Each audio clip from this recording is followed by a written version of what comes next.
আসসালামু আলাইকুম। আমাদের ভিডিওতে আপনাকে স্বাগতম। আমাদের আজকের ভিডিওতে আমরা হাফম্যান কোডিং নিয়ে আলোচনা করব।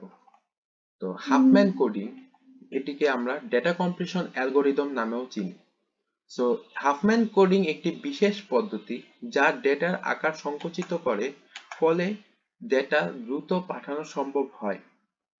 তো এখন কল্পনা করুন আপনি আপনার বন্ধুকে একটি মেসেজ পাঠাতে যাচ্ছেন, অর্থাৎ একটি টেক্সট মেসেজ যেখানে টেক্সট হচ্ছে 100 ক্যারেক্টারের একটা টেক্সট আছে। সো প্রত্যেকটি ক্যারেক্টার আমরা জানি নর্মালি আস্কি এনকোডিং অনুযায়ী প্রত্যেকটি ক্যারেক্টার 8 বিট করে জায়গা নিবে। সো 100টি ক্যারেক্টারের জন্য টোটাল 800 বিট জায়গা খরচ হবে। তো এখন হাফম্যান কোডিং কি করবে, আমাদের এই যে ডেটা, এই ডেটাটার সাইজকে ছোট করবে, অর্থাৎ আমাদের সেই বার্তাটাকে ছোট করে আরো কার্যকরভাবে পাঠাবে এবং এর মাধ্যমে আমাদের ট্রান্সফারের সময় এবং খরচও বাঁচাবে। তো এখন আমরা দেখব হাফম্যান কোডিং কিভাবে কাজ করে। তো প্রথমে ফ্রিকোয়েন্সি অ্যানালাইসিস করবে, অর্থাৎ ফ্রিকোয়েন্সি ক্যালকুলেট করবে, আমাদের প্রত্যেকটা ক্যারেক্টার কতবার আছে সেটা কাউন্ট করবে। তারপর ট্রি কনস্ট্রাকশন করবে, অর্থাৎ একটি বাইনারি ট্রি আমরা কনস্ট্রাকশন করব, যেখানে আমরা প্রত্যেকটা নোটগুলো আমাদের ফ্রিকোয়েন্সি প্রকাশ করবে, রিপ্রেজেন্ট করবে, এবং ফ্রিকোয়েন্সি গুলো ছোট থেকে বড় আকারে সাজাবো, অর্থাৎ আমাদের প্যারেন্ট নোট যেটা থাকবে তার ফ্রিকোয়েন্সি চাইল্ড নোট থেকে অবশ্যই বড় হবে, এবং আমরা যে ট্রিটা পাবো সেটাকে আমরা হাফম্যান ট্রি বলবো। এরপরে আমরা কি করব, কোড অ্যাসাইন করব, অর্থাৎ হাফম্যান ট্রি থেকে প্রত্যেকটি অক্ষরের জন্য আমরা ভিন্ন ভিন্ন বাইনারি কোড তৈরি করব, যেখানে আমরা ট্রি এর প্রত্যেকটা নোটের বাম দিকে জিরো অ্যাসাইন করব, অর্থাৎ প্রত্যেকটা বাম দিকের এজ গুলোকে জিরো দ্বারা অ্যাসাইন করব এবং ডান দিকের এজ গুলোকে আমরা ওয়ান দ্বারা অ্যাসাইন করব। তো এখন আমরা এই প্রসেসটা আরো ডিটেলসে দেখার চেষ্টা করি। তো আমাদের টেক্সটটা হচ্ছে 100 ক্যারেক্টারের, যেখানে এর ফ্রিকোয়েন্সি হচ্ছে 50, বি এর 10, সি এর 30, ডি এর 5, ই এর 3 এবং এফ এর হচ্ছে 2। এখন আমরা যদি অ্যাসকাই এনকোডিং করি, তো তখন দেখতে পারি অ্যাসকাই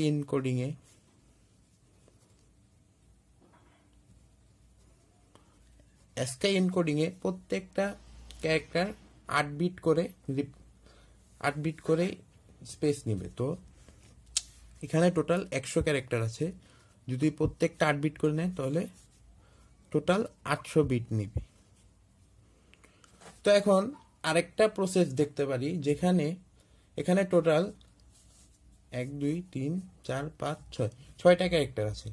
তো আমরা যদি 3 বিট দিয়ে রিপ্রেজেন্ট করি, আমরা টোটাল 3 বিট দিয়ে 2 টু দি পাওয়ার 3 অর্থাৎ 8টা ক্যারেক্টার রিপ্রেজেন্ট করতে পারি।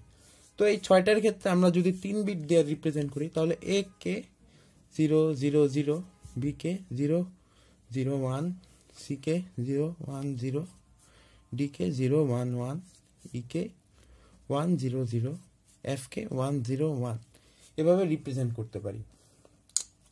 তো এখন আবার দেখি, যদি 3 বিট দিয়ে আমরা রিপ্রেজেন্ট করি, তখন সেই ক্ষেত্রে আমি 3 × 100 অর্থাৎ 300 বিট স্পেস নিতে পারি।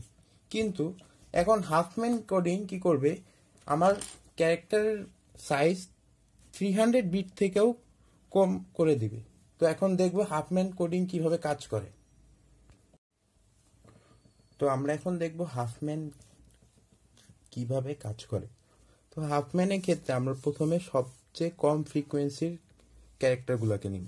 তো এখানে সবচেয়ে কম দুইটা হচ্ছে এফ এবং ই। তো প্রথমে হাফম্যান ট্রি তৈরি করব। সো হাফম্যান ট্রি তৈরি করার ক্ষেত্রে কম ফ্রিকোয়েন্সির ক্যারেক্টারগুলো নিব। তো ফার্স্টলি এফ, দেন ই, এবং আমরা চেষ্টা করব যেটা কম ফ্রিকোয়েন্সি সেটাকে বাম দিকে রাখার। তো এখানে 2 and 3, তো এই দুইটাকে মার্চ করব। মার্চ করলে কত আসে? 5। তো এখন দেখব এরপরে কোন ক্যারেক্টারের ফ্রিকোয়েন্সি সবচেয়ে কম, ডি 5। তো ডিটাকে আমরা এখানে নিই 5, এবং দুইটাকে আবার মার্চ করব। মার্চ করলে এখানে কত আসবে 10। সো এরপরে আমার ক্যারেক্টারের মধ্যে বি এর ফ্রিকোয়েন্সি সবচেয়ে কম, যেটা হচ্ছে 10।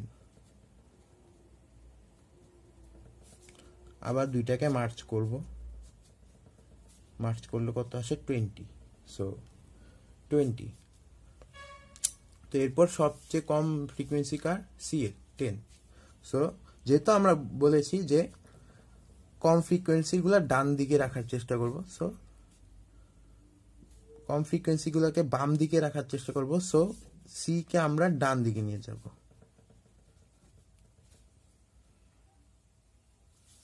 এবং দুইটাকে আবার মার্চ করব, কত আসে 50। এরপর বাকি আছে কি এ হচ্ছে 50। তো দুইটাকে যদি আবার মার্চ করি তো টোটাল 100 পাবো, 100 ক্যারেক্টার। তো এরপর কি করব আমরা, আমার এই ট্রি এর ক্ষেত্রে আমার বাম দিকে হচ্ছে 0 অ্যাসাইন করব এবং ডান দিকে 1 অ্যাসাইন করব। সো এখানে যদি 0 হয় এখানে 1 হবে, এখানে 0 এখানে 1, এখানে 0 এখানে 1, এখানে 0 এখানে 1, এখানে 0 এখানে 1। তো এখন আমি যদি সবগুলাকে সাজিয়ে লিখি তাহলে আমরা কি পাই, এ হচ্ছে 0, বি হচ্ছে 1 0 0 1 0 0 এবং সি হচ্ছে 1 1, ডি হচ্ছে 1 0 1 0। তো আমরা ই এর জন্য কত পাই, 1 0 1 1 1 এবং আমরা এফ এর জন্য কত পাই, 1 0 1 1 0। তো এভাবে আমরা হাফম্যান দিয়ে আমরা বাইনারি রিপ্রেজেন্ট করলাম। তো এখন আমার এর জন্য কত বিট লাগছে, 1 বিট। এর ফ্রিকোয়েন্সি কত, 50। এখন দেখি এর ফ্রিকোয়েন্সি 50, তো এখন এর জন্য 1 বিট লাগছে, তো 50 ইন্টু 1 ইকুয়াল টু 50। বি এর জন্য 3 বিটস আর বি এর ফ্রিকোয়েন্সি 10, 10 ইন্টু 3। সি এর জন্য 2 বিট লাগছে, সি এর ফ্রিকোয়েন্সি 30, 30 ইন্টু 2। ডি এর জন্য 4 বিট, তো 5 ইন্টু 4। ই এর জন্য 3 বিট, তো 3 ইন্টু 5 এবং এফ এর জন্য 2 বিট, 2 ইন্টু 5। সরি, ই এর জন্য 5 বিট, এফ এর জন্য 5 বিট আর ই এর ফ্রিকোয়েন্সি 3, এফ এর ফ্রিকোয়েন্সি 2।